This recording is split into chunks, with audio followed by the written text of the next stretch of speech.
అప్పుల బాధలు వెంటాడుతున్నాయా? అయితే 6 జేవిఆర్ వారి జాతిరత్నాలు ధరించండి. వెల్కమ్ టు మనం టీవీ. నేను మీ మనోజ్. బ్రిటన్ రాజధాని లండన్ దద్దరిల్లింది. దాదాపుగా 1,50,000 మంది అక్కడి పౌరులు రోడ్డెక్కి నిరసన తెలిపారు. కేవలం అక్రమ వలసదారులు వెళ్ళిపోండి, మా దగ్గర ఉండొద్దు అని చెప్పి. సో మరి 1,50,000 మంది వెళ్ళిపోవడానికి రీసెంట్గా జరిగిన సిక్కు మహిళని గ్యాంగ్ రేపే కారణమా? సో ఈ వీడియో స్కిప్ చేయకుండా చూడండి, మీకు ఒక బెస్ట్ కంటెంట్ ఇస్తా. ఎందుకు ఇప్పుడు యాంటీ ఇమిగ్రెంట్స్ అనేది మళ్ళీ తెరపైకి వచ్చిందనే దానికి చిన్న అనాలిసిస్ చేసే ప్రయత్నం చేద్దాం. యాంటీ ఇమిగ్రెంట్స్ యూకేలో పెద్ద ర్యాలీ జరిగింది. 1,50,000 మంది ప్రపంచవ్యాప్తంగా ఇంతమంది వచ్చి అక్రమ వలసదారులు వెళ్ళిపోండి, మా దేశంలో వద్దు అన్న ర్యాలీ ఏదైతే ఉందో, ఇది నాకు తెలిసి నేను గూగుల్లో కూడా చెక్ చేశా, ఎంత పెద్ద ఎత్తున ర్యాలీ ఎక్కడ జరగల. సో అలాంటి ర్యాలీ ఇప్పుడు యూకేలో జరిగింది. మరి ఎందుకు జరిగిందనే దాని గురించి మాట్లాడుకుందాం ఇప్పుడు. సో యూకేలో అక్రమ వలసదారులు ఎక్కువైపోతున్నారు, మా దేశంలో ఉన్న సంపదను దోచుకెళ్ళిపోతున్నారు. అండ్ ఇంకోటి ఏంటంటే, స్థానికులకు ఉద్యోగాలు ఇవ్వకుండా మా ఉద్యోగాలు మొత్తం ప్రతిదీ, అది ఇల్లు తుడిసే పని దగ్గర నుంచి సాఫ్ట్వేర్ జాబ్ వరకు ప్రతిదీ అన్ని కేటగిరీస్లో, సో మా వాళ్ళకి ఉద్యోగాలు రావట్లేదు అనేది యూకే వాళ్ళు చేస్తున్న ప్రధాన ఆరోపణ. దీంట్లో ఒక అతను ఉన్నాడు అనమాట, రాబిన్సన్ అని ఒక అతను ఉన్నాడు. రాబిన్సన్ యూకేలో ఉంటాడు. మనోడు ఏంటంటే anti Islamic social activist, anti Islamic మనోడు. దేశం గురించి తెగ ఆరాటపడే వ్యక్తి ఈయన రాబిన్సన్. ఓకేనా? రాబిన్సన్ మీరు కూడా గూగుల్ చేయండి, మీకు విజువల్స్లో కూడా చూపిస్తా. సో రాబిన్సన్ మనోడు దేశం కోసం తెగ ఆరాటపడే వ్యక్తి. దేశం మీద ఎవరన్నా దోచుకుంటున్నారు, మన దేశానికి మనకు న్యాయంగా రావాల్సిన వాటాను ఇంకెవరన్నా తీసుకెళ్ళిపోతున్నారు అంటే మనోడు వెంటనే వచ్చేస్తాడు. ఎక్కడైనా సరే 1,50,000 మందిని పోగు చేశాడంటే మనోడు కెపాసిటీ అంటే అర్థం చేసుకోండి. ఆషామాషి వ్యక్తి అయితే కాదు. నిజంగా ఎంత దేశం అనుకున్నా 1,50,000 మందిని మన ఇండియాలో పోగు చేయమని చెప్పండి, ఎవరన్నా పోగవరు. కానీ ఇక్కడ మనోడు పెట్టింది ఒకటే, యాంటీ ఇమిగ్రెంట్స్ ఎవరైతే ఉన్నారో వాళ్ళంతా వెళ్ళిపోండి, మా దేశంలో మా జాబులు మాకే కావాలి అని ఒక నినాదాన్ని తెరపైకి తెచ్చి అందరినీ ఏకం చేసిన వ్యక్తి. నిజంగా ఈయన నేను సమర్థిస్తా. ఎందుకంటే ఇండియా వాళ్ళని వెళ్ళిపోమని అందుకు కాదు, బేసిక్గా చాలామంది తప్పుడు సమాచారాన్ని బయటికి పంపిస్తున్నారు. ఎందుకు తప్పుడు సమాచారం అంటున్నా కూడా చెప్తా. నిజంగా ఈ రాబిన్సన్ అనే వ్యక్తి ఆయన బేసిక్గా ఆయన దేశాన్ని ప్రేమిస్తాడు. సో ఆయన చెప్పేది ఏంటంటే, ఇస్లామిక్ కంట్రీస్ ఏవైతే ఉన్నాయో పడవ మార్గాన అక్రమ వలసలు అలా వచ్చి ఇక్కడ సెట్ అయిపోతున్నారు. సో వాళ్ళ వల్ల ఎవరైతే ఇప్పుడు యూకే స్టాండర్డ్స్ అంటే అక్కడ స్టడీకి పరంగా ఉన్న స్టాండర్డ్స్ అయితే మరీ అంత హై లెవెల్ ఏం కాదు, కొన్ని యూనివర్సిటీస్ మాత్రమే. బట్ చిన్నప్పటి నుంచి పెద్దవాళ్ళ కేజీ టు పీజీ అయితే ఎడ్యుకేషన్ ఉండదు, అంత స్ట్రాంగ్ ఏమి ఉండదు. మాస్టర్స్కి వరకు కొన్ని యూనివర్సిటీస్ స్ట్రాంగ్ ఉంటాయి అంతే. అందుకనే మన వాళ్ళు ఇక్కడ నుంచి అక్కడికి వెళ్తూ ఉంటారు. సో వాళ్ళు అందరికీ జాబులు రావు.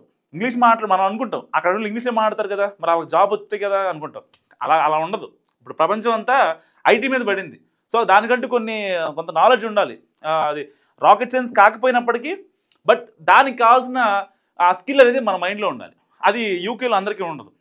సో అందుకని వాళ్ళు ఏం చేస్తారంటే, మన ఇండియన్స్ని యూత్ మొబిలైజేషన్ అనే వీసా కింద, గుర్తుపెట్టుకోండి, చాలామంది తెలిసే ఉంటుంది, యూత్ మొబిలైజేషన్ అనే వీసా వేసుకొని వాళ్ళని మా దగ్గర టెక్నికల్ పర్సన్ తక్కువ ఉన్నారు, సో యూత్ లేదు, మీ ఇండియా నుంచి రండి అని చెప్పి మన దగ్గర నుంచి లాక్కుంటారు బ్రిటన్ వాళ్ళు.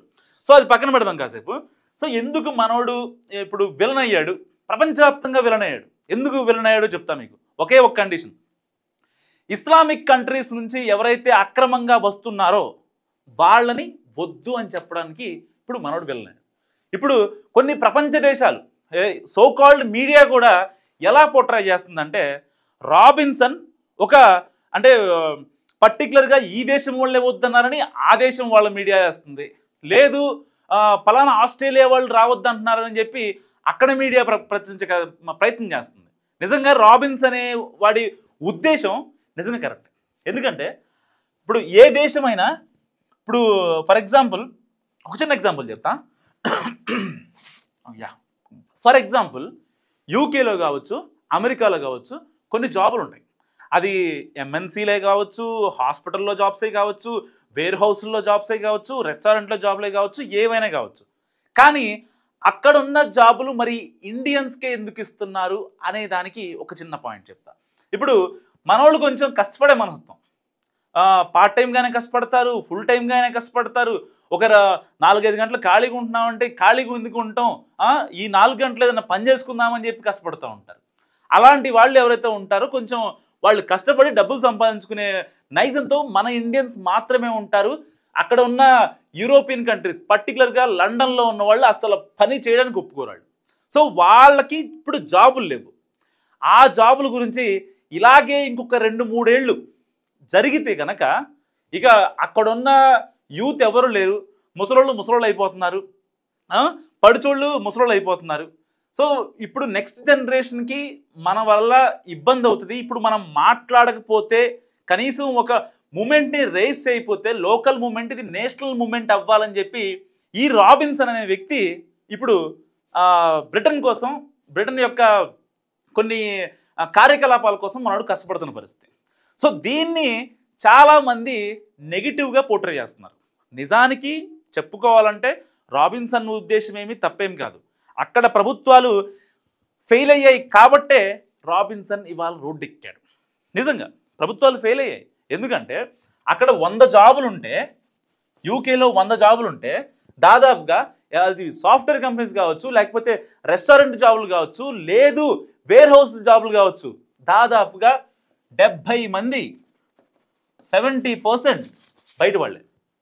ఇండియన్స్ అని చెప్పను, ఇంకోళ్ళని చెప్పను, వాళ్ళ బాధ అదే. అందుకే బాధ అవుతుంది వాళ్ళకి. వాళ్ళు ఇప్పుడు యూకేలో ఉండేటోళ్ళు చాలామంది ఈ గంటకి మేము $15 $20 చేయరు. వాళ్ళకి కనీసం గంటకి ఒక $50 కావాలి. వాళ్ళకి చాలామందికి తెలుసు. ఇక్కడ నుంచి ఇండియా నుంచి బ్రిటన్ వెళ్ళి, లండన్ వెళ్ళి అక్కడ కష్టపడే ఇండియన్ స్టూడెంట్స్ తెలుసు ఈ విషయం ఏంటో.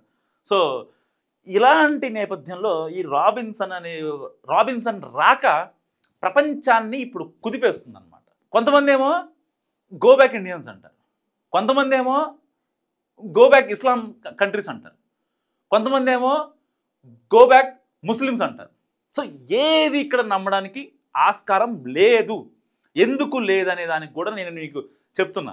అక్కడ కేవలం వాళ్ళకి జాబులు లేక మాత్రమే వాళ్ళు బయటకు వచ్చారు, రోడ్డు ఎక్కారు. అలా అని వాళ్ళని మనం చదువుకోవద్దంటలేదు, జాబులు కొట్టద్దంటలేదు. రేపొద్దున మీరు బేసిక్గా బ్రిటన్ ఎందుకు కొన్ని విషయాల్లో తప్పు చేస్తూ ఉంటుంది అంటే, బ్రిటన్ ఆర్థిక వ్యవస్థ చాలా డిఫరెంట్గా ఉంటుంది, కానీ తీసుకునే డెసిషన్ మాత్రం వరస్ట్గా ఉంటుంది. దానివల్ల ఇప్పటికీ బ్రిటన్ కొన్ని తీసుకున్న సంస్కరణలు కావచ్చు, ఆర్థిక విధానాలు కావచ్చు, వీటన్నిటి వల్ల ఇవాళ బ్రిటన్ నష్టపోయే పరిస్థితి. ఒకప్పుడు రవి అస్తమించని సువిశాల సామ్రాజ్యం బ్రిటన్. అలాంటి బ్రిటన్ ఇవాళ వేరే వాళ్ళని బయటికి పంపించే పరిస్థితి వచ్చిందనమాట. సో బయటికి పంపించిందా లేదా అనేది వాస్తవం లేదు దీంట్లో. ఎందుకంటే నిజంగా ఒకవేళ ఎవరన్నా ఇస్లామిక్ నుంచో లేకపోతే ఇంకా వేరే దేశాల నుంచో పడవల మీదో లేకపోతే ఇంకో రకంగా వస్తే అక్కడ ఉండదు తప్పే. అక్కడ ఉండే చాలామంది వాళ్ళకు కూడా అక్కడ ఉండే అంటే యూకే గవర్నమెంట్ కావచ్చు, అక్కడున్న విమెన్ ఎంటర్ప్రైనర్స్ కావచ్చు, ఇంకోళ్ళు కావచ్చు, అక్కడ కొన్ని కంపెనీస్ పెట్టుకుంటూ ఉంటారు. అక్కడ లోకల్ వాళ్ళే, బ్రిటన్కి సంబంధించిన వాళ్ళే కంపెనీస్ పెట్టుకొని ఎవరన్నా ఒక ఇమిగ్రెంట్ వచ్చారు, వాళ్ళ వీసా గడువు అయిపోయింది, వాళ్ళు తిరిగి వెళ్ళాలనుకోవట్లేదు, మరికొన్ని రోజులు యూకేలోనే ఉండాలి అని అనుకుంటున్నారు అనుకోండి, ఫర్ ఎగ్జాంపుల్ చెప్తున్నా. సో ఇలాంటి టైంలో వాళ్ళు కొంచెం డబ్బులు ఛార్జ్ చేస్తారు. దాదాపుగా ఒక 15 లక్షల నుంచి 20 లక్షల వరకు డబ్బులు ఛార్జ్ చేసి వాళ్ళకు ఇంకొక 3-4 ఇయర్స్ వీసా ఇప్పిస్తారు. మరి తప్పెవరిది? తప్పెవరిది? ఇక్కడ కష్టపడాలి, డబ్బు సంపాదించాలనుకున్న ఇండియన్స్ది లేకపోతే ఇమిగ్రెంట్స్ తప్ప. మీ దేశంలో మీ వాళ్ళు కొంతమంది ఇప్పిస్తారు కదా, వీసాలు ఇప్పిస్తారు కదా, మేము చూసుకుంటాం, మాకు డబ్బులు ఇవ్వండి, మాకు పౌండ్స్తోనే పని, మేము పౌండ్సే తింటాం, మేము పౌండ్స్ మీద పడుకుంటాం అనేటోళ్ళు వాళ్ళ వల్ల ఇవాళ యూకేలో చాలామంది ఇమిగ్రెంట్స్ ఎక్కువ అవ్వట్లేదా? ఎందుకు ఎక్కువ అవ్వట్లేదు? ఆస్ట్రేలియా నుంచి ఉన్నారు, యూకేలో స్విట్జర్లాండ్ నుంచి ఉన్నారు, జపాన్, ఇంకా అమెరికా నుంచి ఉన్నారు, ఇండియా నుంచి ఉన్నారు, చైనా నుంచి ఉన్నారు, పాకిస్తాన్ నుంచి ఉన్నారు, చాలా దేశాల నుంచి ఉన్నారు. మరి ఎందుకు పర్టికులర్గా ఇండియన్స్నే పంపించాలి అనే దానికి ఇదంతా చెప్పాను అనమాట. సో పర్టికులర్గా ఇండియన్స్నే పంపించాలి అనేది ఇక్కడ మోటో కాదు, కేవలం అక్కడి ప్రభుత్వాలు విఫలమయ్యాయి కాబట్టే చాలా ఏమంటారు దీనికి చెప్పేసరికి మీకు ఒక చిన్న ఎగ్జాంపుల్ చెప్పడం మర్చిపోయా. చంద్రగ్రహణం తర్వాత చాలా దేశాల పరిస్థితి మారిపోయింది, మీరు వినే ఉంటారు కదా. సో నేపాల్, ఇలా కొన్ని దేశాలు ప్రధానులు, అధ్యక్షులు రాజీనామాలు చేయడం, తలకిందులు అవ్వటం. సో ఇప్పుడు ఈ చంద్రగ్రహణం తర్వాతే ఈ బ్రిటన్లో కూడా ఎఫెక్ట్ అనమాట. ఒకప్పుడు రవి అస్తమించని సుశాల సామ్రాజ్యం చంద్రగ్రహణంతో ఎఫెక్ట్ అయిపోయింది, కల్లాస్, మొత్తం కల్లాస్. సో ఇప్పుడు కట్ చేస్తే చాలామంది చాలా చెప్తున్నారు, అదంతా ఏం కాదు, నిజంగా రాబిన్సన్ అక్కడ ఉన్న వాళ్ళకి మాత్రమే కోసం పోరాడుతున్నాడు. అక్రమంగా మన ఇండియాకి వచ్చినా సరే తప్పే కదా, అక్రమంగా వస్తే మన వాళ్ళు రాణిస్తారా?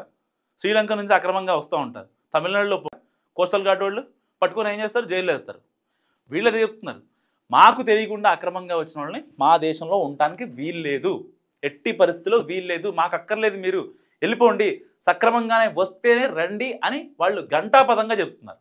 కానీ ఆస్ట్రేలియాలో వెళ్ళిపోమంటున్నారు, ఇక్కడ అమెరికాలో వెళ్ళిపోమంటున్నారు, ఇక్కడ యూరప్ కంట్రీస్లో వెళ్ళిపోమంటున్నారు, లండన్లో 150,000 ర్యాలీ జరిగింది.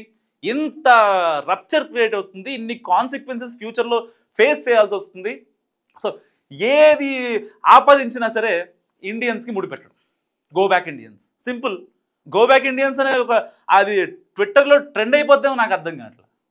ఏ దేశంలో జరిగినా, ఎక్కడ జరిగినా, వాళ్ళ ప్రయోజనాల కోసం వాళ్ళు కొట్టుకోకూడదా? ప్రధానికి గో బ్యాక్ ఇండియన్సేనా? ఎంతమంది కష్టపడుతున్నారు, యూకే కావచ్చు, ఇంకా యూరోపియన్ కంట్రీస్ కావచ్చు, ఆస్ట్రేలియాలో కావచ్చు, అమెరికాలో కావచ్చు, ఎంతమంది లోన్లు పెట్టుకొని ఇంటికాడ భూములు అమ్ముకొని, పొలాలు అమ్ముకొని ఎంతమంది చదువుకుంటున్నారు. వాళ్ళందరికీ మెంటల్ ఎక్కిపోద్ది నిజంగా. ఒక స్టూడెంట్ పాయింట్ ఆఫ్ వ్యూ ఎలా ఉంటుందంటే, అక్కడికి వెళ్ళి మనం చదువుకొని ఇక్కడ ఎంతో కొంత ఖర్చు పెట్టైనా సరే అక్కడికి వెళ్ళి మనం చదువుకొని మంచి జాబ్ కొట్టి ఇంట్లో వాళ్ళని చూసుకోవాలి అనే మైండ్ సెట్తో ఉంటాడు ఆ స్టూడెంట్. అలాంటి వాడికి ఇలాంటి న్యూస్లు చూసి మెంటల్ ఎక్కింది అనుకోండి, ఎవరిది రెస్పాన్సిబిలిటీ? ఆడు హ్యాంగ్ చేసుకుంటే పరిస్థితి ఏంటి? సో గో బ్యాక్ ఇండియన్స్ అనే అసలు స్లోగన్ ఎక్కడా లేదు. సో యూకేలో ఉన్న వాళ్ళు కంగారు పడాల్సిన అవసరం లేదు. ఎవరైతే అక్రమంగా వస్తున్నారో అలాంటి వాటిని మాత్రమే ఆ రాబిన్సన్ కొంచెం గట్టిగా చెప్పాడు. సో ఇలాంటివి రిపీట్ అవ్వకూడదని చాలా పెద్ద ఎత్తున ర్యాలీ చేశాడు. సో ఈ వీడియో గురించి మీరేమనుకుంటున్నారో మస్ట్గా కామెంట్ రూపంలో చెప్పండి. చూస్తూనే ఉండండి మనం టీవీ.